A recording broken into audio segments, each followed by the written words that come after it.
కడియం కావ్య గెలుపు కోసం ప్రతి ఒక్కరూ కృషి చేయాలని భూపాలపల్లి శాసనసభ్యులు గండ్ర సత్యనారాయణరావు కోరారు. రేగొండ మండలంలోని గ్రామంలో ఎమ్మెల్యే జిఎస్ఆర్ మంగళవారం పర్యటించారు. ఈ సందర్భంగా కార్యకర్తలతో వారు మాట్లాడారు. అనంతరం వివిధ పార్టీల నుంచి కాంగ్రెస్లోకి చేరిన వారికి కండువా కప్పి పార్టీలోకి ఆహ్వానించారు. ఈ కార్యక్రమంలో వారితో పాటు కాంగ్రెస్ పార్టీ నాయకులు, కార్యకర్తలు పాల్గొన్నారు.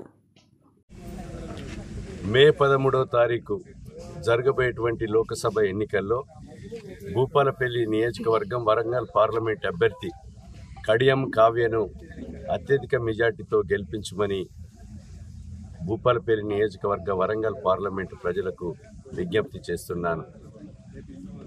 కాంగ్రెస్ పార్టీ నెహ్రూ కుటుంబం ఒక స్వతంత్రం తెచ్చిన పార్టీ.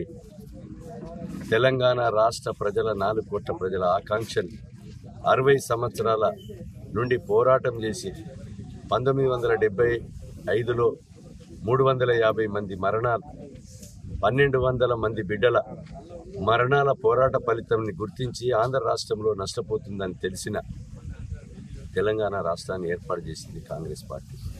సోనియా గాంధీ, రాహుల్ గాంధీ, రేవంత్ రెడ్డి నాయకత్వంలో ఈరోజు తెలంగాణ రాష్ట్రంలో గౌరవ శ్రీ రేవంత్ రెడ్డి ముఖ్యమంత్రి గారు 6 గ్యారంటీ పథకాలు ఏవైతున్నాయో 5 అమలు చేయడం జరిగింది. రైతు బంధు కూడా ఈరోజు అందరికీ కూడా పడడం జరిగింది. కనుక ఈ 5 పథకాలు మేము చిత్తశుద్ధితో అమలు చేశాం. మిగులు రాష్ట్రాన్ని 7 లక్షల కోట్లు అప్పు చేశారు కేసీఆర్. అదేవిధంగా ప్రధానమంత్రి 80 లక్షల కోట్ల అప్పు చేశాడు. ఈరోజు జీఎస్టీ పేరుతో పన్నులు విధించి రైతాంగం మీద, పేద ప్రజల మీద భారం మోపిండు ప్రధానమంత్రి మోడీ. అదేవిధంగా రైతులను 780 మందిని పుట్టన పెట్టుకున్నారు.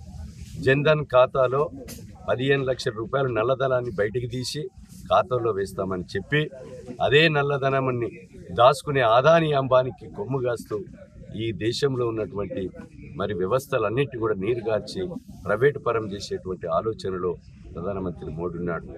రాముడు గుండెలు ఉండాలి, దేవుడు గుళ్ళె ఉండాలి, కానీ రాముని పేరు చెప్పి బొట్టు దండుకోవాలని చూసేటువంటి దుర్మార్గమైన ఆలోచన ఏదైతుందో దాన్ని తిప్పికొట్టాలి. ఈరోజు ఈ ప్రాంతంలో, ఈ భారతదేశంలో పేదలకు పట్టాలు, పోడు భూములు కానీ, ప్రభుత్వ భూములు కానీ పట్టాలు కావాలంటే రాహుల్ గాంధీ ప్రధానమంత్రిగా కావాలి. అదేవిధంగా ఈరోజు 100 రోజుల పనిని పెట్టింది, అది 400 రూపాయల రోజు కూలి పెంచి 40,000 రూపాయలు ఏదైతే వస్తుందో ఆ 40 రూపాయలకు రైతాంగానికి వాళ్ళ సొంత పొలాలలో పెట్టుబడి కొరకు వ్యవసాయానికి అనుసంధానం చేయబోతుంది కాంగ్రెస్ పార్టీ రేపు అధికారంలోకి రాగానే. 1,00,000 రూపాయలు అప్రెంటిస్ పేరుతో ట్రైనింగ్ ఇప్పించి సంవత్సరానికి 30 లక్షల ఉద్యోగాలు నిరుద్యోగ యువతకు నింపబోతుంది కాంగ్రెస్ పార్టీ. అది మా మేనిఫెస్టో. స్వామినాథన్ కమిషన్ ప్రకారంగా రైతులు పండించిన పంటలకు గిట్టుబాటు ధర కల్పిస్తూ ధరలను బట్టి రైతులు పంటలు వేసుకునే విధంగా చర్యలు చేపట్టబోతున్నామని తెలియజేస్తున్నాం.